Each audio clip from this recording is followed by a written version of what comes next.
Good afternoon. Welcome. So let's kick things off with the latest Blender Community Showcase. We published this a couple of weeks ago to celebrate the release of Blender 4.2. I hope there is sound.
That is outstanding work done by people in the community. So just a couple of weeks ago, we released Blender 4.2. So these are just like some features to give you an idea of what Blender is doing these days. There is a new version of Eevee, the interactive viewport system. We rebuilt from scratch to solve long-standing issues with displacements, so surface scattering, shadows, volumes, motion blur. There are like new features in cycles, the production render engine, like ray portal BSDF, like that you can transport rays across your scene, so you make things impossible possible. There is improvements to the BSDF shader. There is a brand new extension platform, like enabling add-on developers to like easily share and update their add-ons. So like it's a platform that provides access online to hundreds of add-ons directly within Blender. And it's like a reference implementation for anyone that wants to build and distribute add-ons in a commercial, like build commercial platforms to sell add-ons if you want. Blender is fully aligned to the VFX reference platform 2024.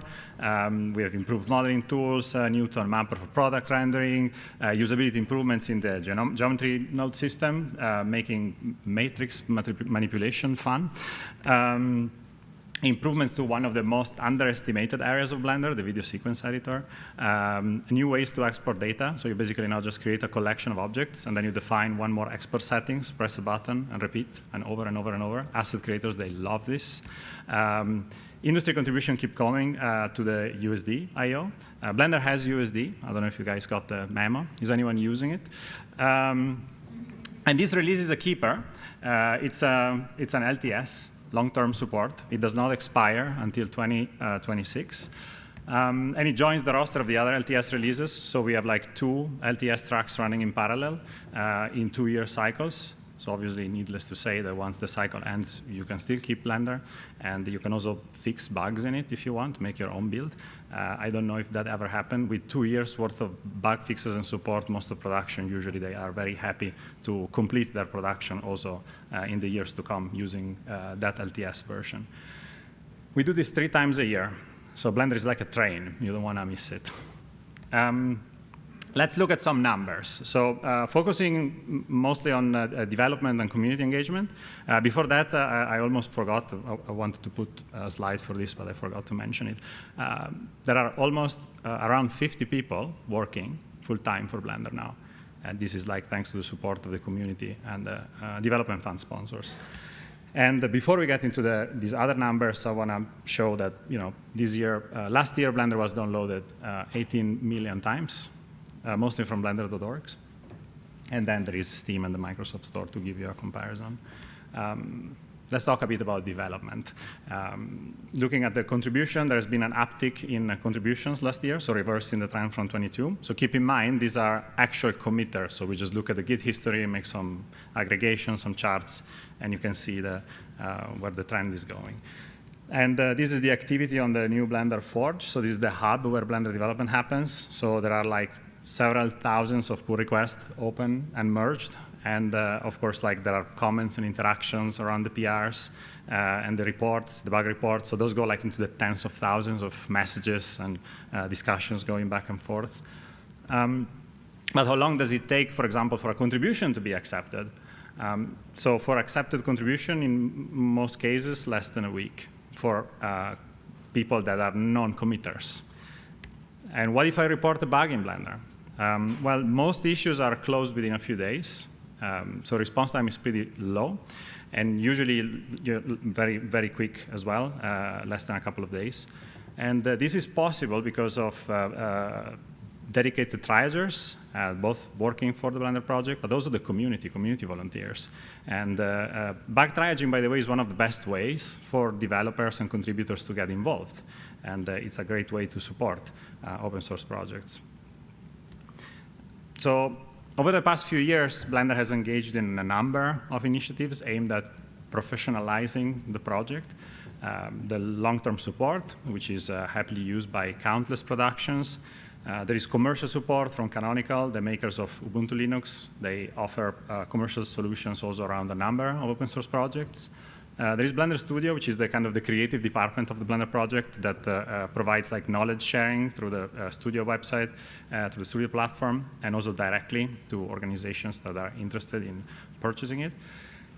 And in general, we support the growth of an ecosystem of services around Blender with a goal to keep this as independent as possible from the Blender project so that we can focus on making Blender the best product it can be.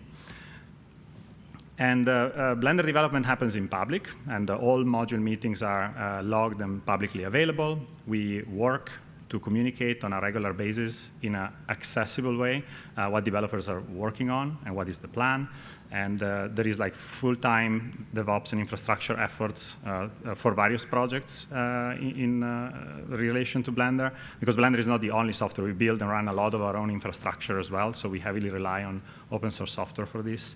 And in general, of course, a lot of the core development is dedicated towards facilitating also contributions, external contributions or industry contributions. This is an example of the planning that we publish online, or this is the development forum where there are the meeting minutes. You can go and read what everybody says every week about every project. This is the project.blender.org website where all the ongoing development happens, the patch reviews. This is a self-hosted Git instance on projects.blender.org. So who is supporting Blender? Well, you notice mostly tech companies, some automotive companies, more than 2, game company, and then like at the lower levels there are more small, medium studios, industrial design companies.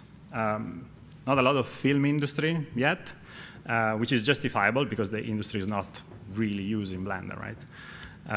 So who is a lawyer or a medical doctor here? Because we're going to talk about the viral GPL. So any hands? OK, let's talk about the adoption in the industry. So when I talk to people in studios, sometimes management or creative leadership, about Blender adoption, I often hear this. The GPL is dangerous. There is no professional support. The GPL is viral. We use Maya. GPL is forbidden by our legal department. Animators don't use Blender. GPL will compromise our patents. It will cost us too much to integrate Blender in our pipeline. GPL will compromise all of our code base if there is a leak. And Tom Rosendahl is a little bit too much of a personality. This is like, I'm paraphrasing, but yeah, this is all from my own personal experience. Meanwhile, when I talk to artists working at the same studios, and other studios as well, to be fair, I hear also that Blender, it actually is used for story development, often directors, like directly with the story team. I'm talking like multi-billion box office movie directors together with their story team making stuff in Blender and using it to pitch whatever the story is going to be and iterating over the story before it goes into production. Visual development, of course, visual development artists, and visual location scouting or asset creation. So there is some adoption, just not at the more industrial scale. So in some cases done at very early stages where the artists are more empowered to make choices and the process is more geared like towards the creative anarchy. So that's where Blender shines, right? But it is the only place where Blender belongs. I also talked to a lot of small indie studios, and they use it for everything. And so my theory is that eventually one of these small studios will become big, so then they will also stay using Blender for everything. But again, let's go back to the reality. And going back to the large studios topic. So the way Blender currently is used is to, the way it's distributed is to allow Blender to be installed, so they just make it available. There are the concept of thin clients, which is simply remotely accessing a remote desktop, so not having access to the software itself, and closing both eyes. Like in the Leica presentation from yesterday at DigiPro, countless films have been made with Blender on a USB stick, because Blender can run from a USB stick. So artists just put Blender on the USB stick, bring it to work, double-click, it runs. So they just use it, they output whatever, OBJ, FBX, whatever, they shove it into the pipeline, and the artists deliver, everybody's happy. So I don't want to depict the studio leadership as antagonizing Blender, okay? It's just a little bit of fun and games here, but I know that there are reasons. Sometimes it's culture, enormous investments that are made into the pipeline, so that's why Blender cannot become more prominent. And there is, at the same time, an interest in understanding how to make this possible. So I want to highlight a couple of examples. So the provisioning of Blender through thin clients, this doesn't really count as distribution. I will show a little example in a moment. And of course, building Python connectors towards the own technology, the Python bridges. So in the Python case, it's all about the separation of domains. So you have your GPL domain where you have Blender, you have your add-on, and then you have your line. And then on that side of the line, you have your own technology. And as long as the add-on itself can talk to your own technology, that add-on is GPL, but it only references your own tech, like it makes calls to your own tech, but that doesn't make your own tech become GPL. There is a clear separation among those two things. And this is all happening on the host. And by the way, this is what is done for most commercial product integration in Blender. This, again, happens in the host. So what if you actually want to modify Blender? And the moment you modify Blender itself, then things become GPL. But as long as we don't execute and we share this on a local host, we make this a remote host, that is also not a problem. And that is the whole concept of thin clients, where you can have a modified GPL version of the software in a completely separate environment that is not accessible to anyone, and it's legally restricted.